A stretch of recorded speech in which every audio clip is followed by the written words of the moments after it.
After receiving after receiving calls from Kotoko, Mediama and Ashanti Good, said Dusana, the Abosu boy, is in a huge contract standoff with Ediana. Player insists his contract has expired, but Ediana says his contract expires in December. Inti no so kakra tama yatete se ebobon no. Inti Eric Tinkler and Menzo currently at Adakojache.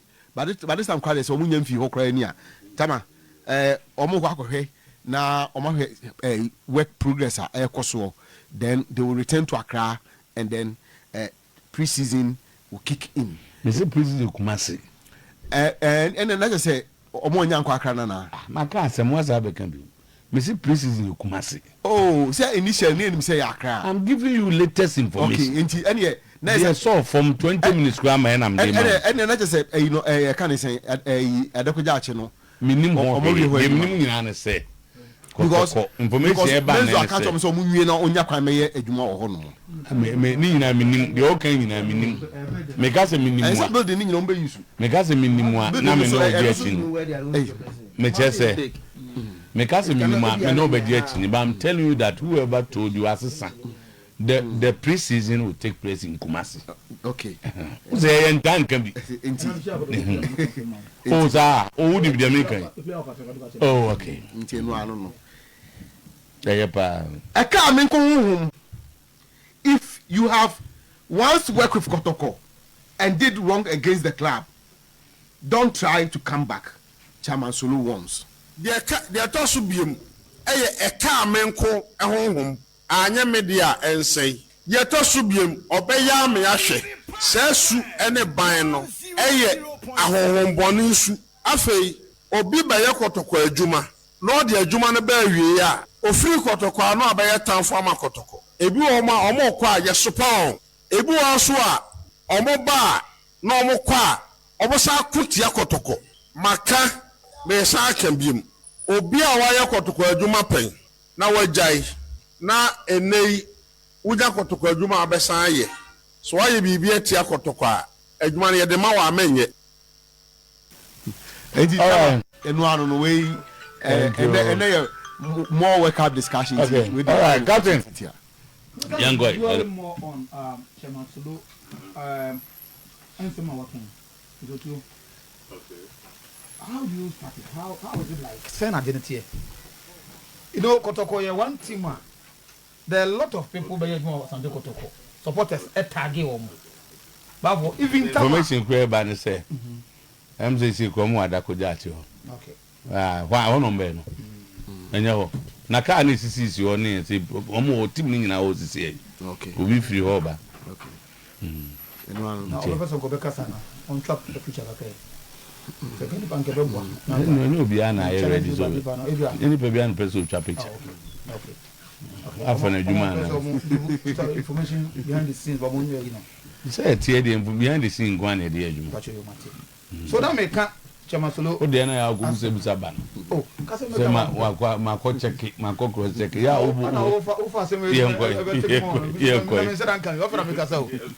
so Mimi free say, and then come out in your debut. Oh, but you know, na year na you have mercy near the Gaton Nema we we chiche omukro mkasai. Bro, that's your way hand bini. Anka Chairman Sulu on concentrating on building the supporters front running supporters no rather than say also be engaged on the management aspect of it no. So how do you measure go be say or cassette as an American service too. There have been instances that Obeyagma Asante Kotoko officials were given a hat out. But over corner, na certain Kotoko supporters be tagging. For example, a typical example is Herbert Mensah. Ni akọ tagging, ni e kan sem e dey fa no ho.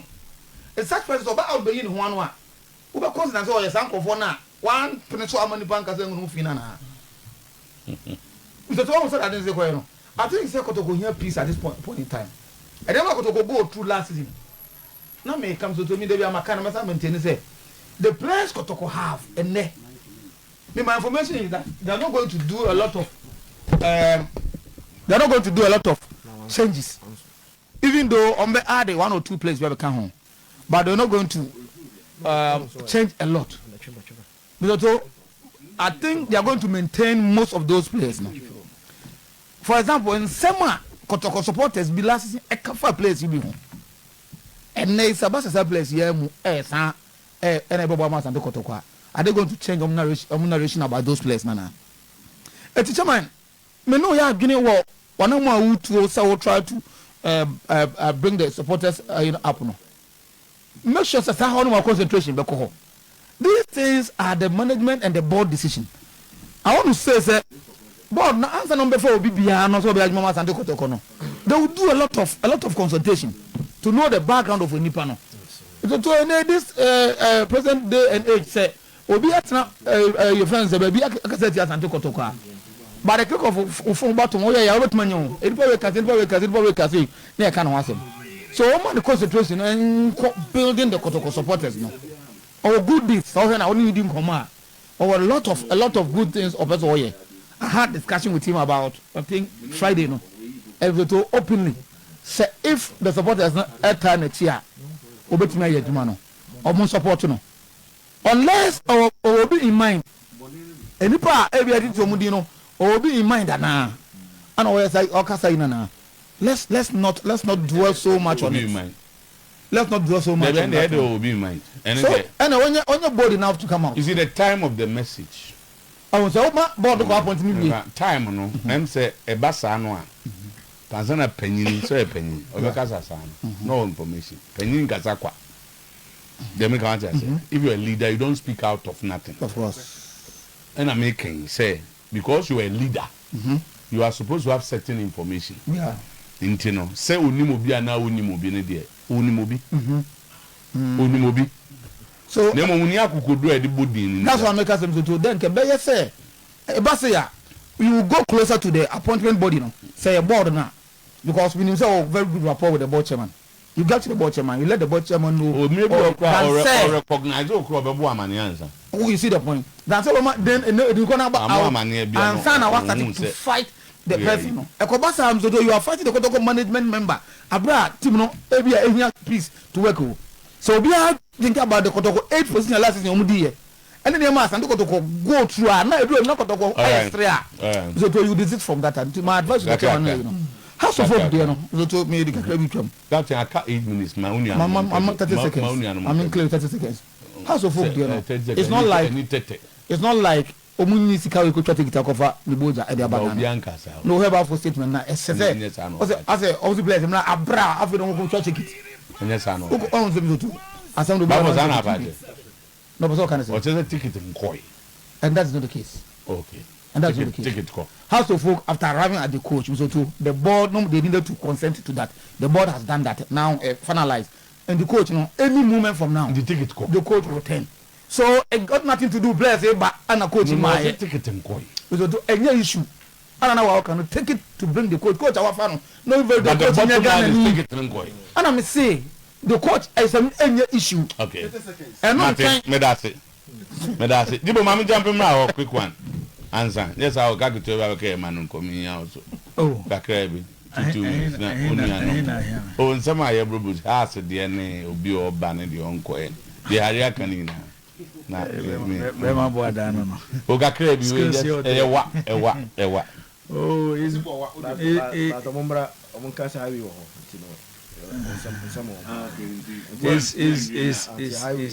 is good. I think when your ma so Asante Kotoko sisia any adwuma na board na ye na omunduru ba bia de but otina chiri din na ohwe Kotoko na ohwe board ya I think omuhia some level of support near distraction omuhia some level of support not distraction say me da bia na me catch you say Kotoko na fa faces bebre o am the last one bema boda it was the great king and na finance team no yeah you this year and they yes you board penifo miensa and they do maba clearly say o men kura na woti akira even when you look at the appointment I'm not saying say instantly on be successful but clearly you could see so they have a plan. Oh, so clearly you could see they have a plan. Me my catch or say, and they said they see a modern football, and they even modern football. Say no, it has been there. Or more yet top football in Europe there. Appointing sporting directors in those things to our and yen and never. Share how our clubs is putting much emphasis on sporting directors. And they approach you almost to say the Ekoto players. You approach you almost to say the Ekoto players. So we hear the direction of Asante Kotoko, especially under this border. Omo so mu change how the Kotoko is being run. And minim say ebedu point be supporters ni bia. Omo NTSS so omo sesa free how Kotoko was supported in the 80s 90s no. They will start having problem with the board. Yes, into starting a problem with the board. Okay. But at the end of the day, so too. Yeah, can.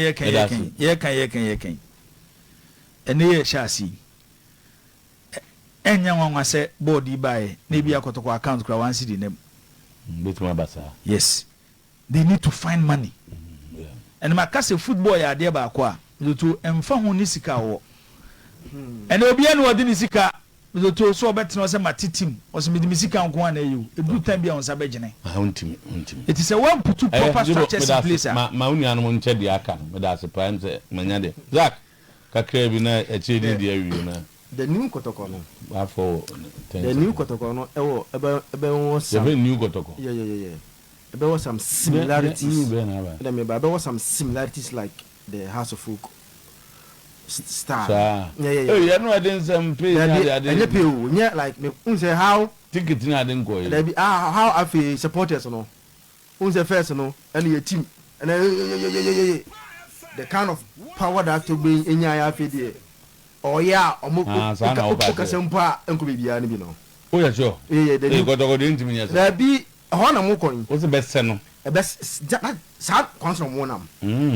Ubedi na no enkubia na wam na ba bebe na so wo mo hwere da bono mo hwere da this board on by one of final their money to run the club bono mo hwere da yes bia say bia obo support mo hwere bono da bono mo hwere da so if you are to leadership find a way to bring them who for my you see an area I want to people to help me find Chairman Solo's Fabu Census number first. But me some case me try no. Enti me pe Solo Fabu Census number. Any other. Oh, say people me but people should help me with Fabu Census number. Then the idea. You see, he on when did he register Fabu Census? Time of register. You see, people sit back, behave as if they are sinned. Then Otsende, say, when did he register for census? Unya number now, you know when he registered for census. Yes, that's your no, maybe. He no, maybe one maybe. He didn't put value to the time now, Yenia Bresse, and the book to ask to that. No, only was saying into one maybe. Oh, that can say a serious allegation. I'm telling you the truth. This is a serious allegation. You see, I'm challenge me one yet. Now, you are not going any day. I'll probably are not going any day. Hey, you should bring your own man number. What's the number? Who's the audio? For example, who number now? Who's the order? We card no. Number no. Who's your number now? Who him? Koyan and Tem. You're not of that who did it. Now, time I hear no here. I said, the no who call it 1 year and Tem no number no cost. But I said, no number no cost. I didn't bring a body. What I want to say, and part time will be registered. What you say? Some will register. Zach, my number now. But I say I feel now call your number. No, as I conclude say Nipana that's our number no. And Jones are seven hours. And you can straight because number I feel I'll call here. What's our conclude Nipana register them. And then baby because I was asked who was some good Nipana so brown. But the point number one is I think I don't see anything wrong with the Chairman Solo kind. There is a meeting with Kotoko supporters and a question concerning old management was asked. I must say, old management. Yes, conversation. Not you. On not to determine your Baba Jumana and Adio Juma. Name Kotoko no so abeye bi pen na woko na so woko tene kire wo ye boni tie ku na wan kasa kare hu se kurora sitim ne ye boso nti why ade ne boni na kire wo san ba biom dia you should expect that no obedi nti tu hu for na member. Okay, I don't think this is something it comes back to the issue of creating confusion or creating disturbance for the board. Because Chairman Sula can just Thursday, not the board chairman and then nam Adakwajachi.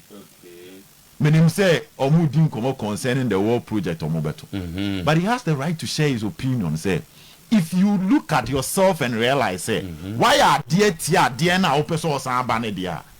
Then don't come. Okay. I don't think say this create an issue. Too sure una unza wonya share. Okay. Send them to na waba no nyina. Send na za so ka say ono no so no kra no. Time ko ba say wo say omo contribution ni ade ebo an kra no register. Oh but when man can so you should be able to. No say no so the ba. So what count to from no what count to from. First of all you were asking for the number. Who you are count to? Chairman ko la bi next episode. You are Columbus Ohio. Join it. But then count What's why teaser? So there be. So be the be So be the be. last one.